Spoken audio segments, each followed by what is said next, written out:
माछा मारे यो अहिलेको छाक हो फेरि हेर दामी माछा ल करिब कति छ ओइ सक्यो पाका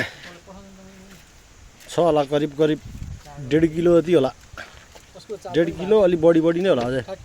पौने 2 किलो नै होला वेटी छ ल गाइस माछा फ्राई यता पनि कहाँ जाम बाहिरी दुनियाँ छाडिदिएको बनाउँछ काम मुहारमा चाम सोच्छ किन आँटेको च्याता मेरो पाइटमा छैन होला मनी तर कासमानी यो रकेटमा सधैँ उडिरहने बम्मी हान्दै गेडा छान्दै मची सान्दै कुरा गर्दै हामी चिनी मनी पर्ने जाग पनि गर्ने ज्याल ढोका थुनी हाई हालो हाँस्दै हामी कहिले नरुनी सरर मेरो थोत्रो मोटर बाइकमा घुम्ने